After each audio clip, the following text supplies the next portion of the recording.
Major news. After days on the razor's edge, Ukraine is now a nation at war. Just hours ago, Russian forces began their attack. President Vladimir Putin warning other countries that any attempt to interfere with the Russian action will lead to, quote, consequences they have never seen. Let's get right to ABC's senior foreign correspondent, Ian Pannell, on the ground in Kyiv. Ian, thank you so much for joining us. We could hear when those explosions went off behind you there in the capital city. What's the latest there now? Yeah, that's right, Byron. I think within minutes of Vladimir Putin finishing this speech, essentially declaring war on Ukraine, we heard the sound of explosions here in Kiev. First of all, 3 large, distinct explosions in the distance. It's not possible to say exactly what the targets is. There are unconfirmed reports, potentially of the airport being struck, of other sites, but we're still really waiting to find out. And then, in the last hour or so, we've heard probably about 5 or 6 other explosions. I've seen a large flash in the distance over there, again followed by a boom some minutes later, suggesting it's not inside the city, but certainly on the outskirts. And that's what people here in Kiev are waking up to this morning. And it's not just Kiev, the capital. It's a number of eastern cities like Dnipro, Kharkiv, which is closest to the Russian border, if you like, in the northeast corner of Ukraine, just over the border there. There have been Russian troops massing over the last week, and also in Odessa in the south, this crucial port city. Again, reports of explosions. Nothing yet from the Ukrainian president. But if I can read you this comes from the Ukrainian foreign minister, who, of course, has been at the UN in New York. He's also been in Washington holding meetings, saying Putin has just launched a full-scale invasion of Ukraine. Peaceful Ukrainian cities are under strikes. This is a war of aggression. Ukraine will defend itself and will win. The world can and must stop Putin. And obviously we've heard other statements likely to echo those sentiments. But the reality is, after all those weeks, all those months of rising tensions, many people finding it difficult to imagine that Vladimir Putin in the year 2022 would launch a war in Europe. Nevertheless, that is what Ukrainians are waking up to. We know there's a state of emergency in the country. There was something like 36,000 military reservists were called up in the last 24 hours, those with combat experience. But the Ukrainian government can and is likely to go further. Martial law declared, calling up more reservists. The Ukrainian military has a substantial size. It's around 250,000 troops, and then when you add in all the other security services and volunteers, it will be larger than that. We remember that President Zelensky, the Ukrainian president, had been advised, strongly advised by the White House to leave Kiev and for his own safety and to head to the west of the country, to Lviv or potentially up near the Polish border. He obviously hasn't done that because, of course, it would send a signal to the Ukrainian people. So he is staying here, and every person you speak to says, I'm ready to fight, I'm ready to defend my country. Byron? Ian Pannell in the capital city. My friend, you are experiencing this kind of work. Stay safe. We will talk to you soon. Vladimir Putin's decision to launch a full-scale invasion comes after weeks of diplomatic efforts by the U.S. and NATO allies to deter the Russian president. Putin never backed down. Here's a look at how we got here.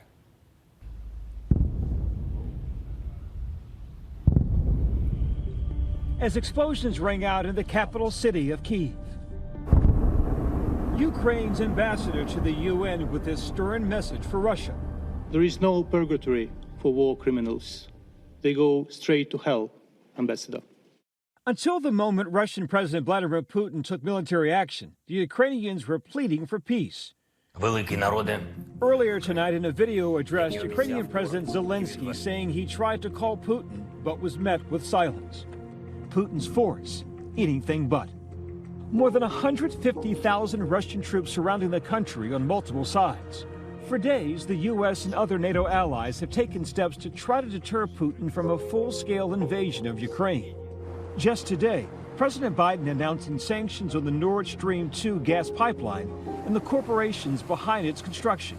The move came after previously announcing sweeping economic sanctions on Russia. As Russia contemplates its next move, we have our next move prepared as well.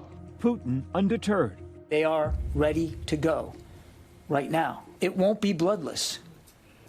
There will be suffering. There will be sacrifice.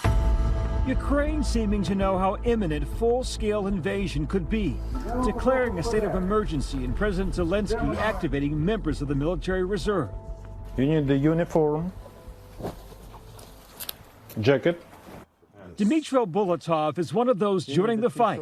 My colleague Ian Panho spoke with him as he prepared to report for duty. In morning, I wake up and call to the military office and said, okay, I'm ready. Tomorrow I will be in army. His wife anxious about his deployment, but Dmytro's sense of duty stands resolute. This is a big moment for Ukraine. Yes. This most important and historical moment. That's why we Ukrainians are ready to war. From our independence, for our families, for our future. To get further context and perspective, here's ABC's chief global affairs correspondent, Martha Raddatz, in western Ukraine. There was a moment about 24 hours ago where the administration thought Vladimir Putin could be deterred, but that moment passed. The administration has been predicting this invasion for weeks and laid out all the intelligence. They said they hoped they were wrong, but they are clearly right tonight. The invasion started exactly as the way they predicted, with cyber attacks, with electronic warfare, and then we saw those blasts around Kyiv. But several hours before this attack began, I got a message from a senior Pentagon official who said, "You are likely in the last few hours of peace on the European continent for a long time to come," adding, "Be careful." A very sobering message, but captures exactly what we are facing here in Ukraine, on the European continent, the most dangerous time, as they've said over and over at the Pentagon, since World War II. I am told by a senior U.S. official that Vladimir Putin is increasingly erratic, but he could not be deterred, that several of his senior aides were concerned about what he was doing, but he would not hear it. So this is something we are going to be watching day after day, but something that could be here, could last months and months and months. Our thanks to Martha. What happens next, and what is America's role? Joining me now, former Deputy Assistant Secretary of State and retired Marine Corps Colonel Steve Ganyard, and Elizabeth Newman, a former Homeland Security official. So, Steve, I'll start with you, if I may. Explosions have been heard in eastern Ukraine, but also outside of Kyiv. Is this the worst-case scenario? We'll have to wait till the sun comes up, Byron. We're hearing all sorts of reports from around the country, different cities being hit. We know that Kyiv, that the airport is under attack, and there's a fight going on right now with Russian special forces. So it's going to take the sun coming up and some time to figure out what's going on the ground. But it sure seems like the whole country is essentially under attack. Elizabeth, bringing you into the conversation, several Ukrainian government and bank websites fell victim to cyber attacks today, likely launched by Russia. What's the greater goal for Russia, to disrupt the country instill fear? The cyber attacks are just one more element of the battle plan to bring chaos and cause confusion. The nature of the initial attacks were DDoS attacks. They weren't that sophisticated, not that big of a deal, but later this afternoon we learned that they had launched a malware attack, which basically renders the computers inoperable depending on which computers they target. That could be rather disruptive to command and control. And I expect we're likely to see more in the coming days. They do have the capability to take out infrastructure through cyber warfare, and that would, of course, cause a lot of confusion and chaos and disruption to the course of life. Is there any expectation, Elizabeth, that these attacks might spread to these cyber attacks might spread to the U.S. or any other place in Europe?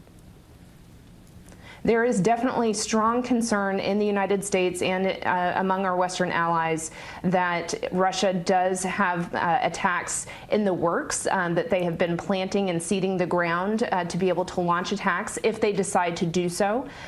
They may be holding their fire to see what the West does in response to this full-fledged invasion.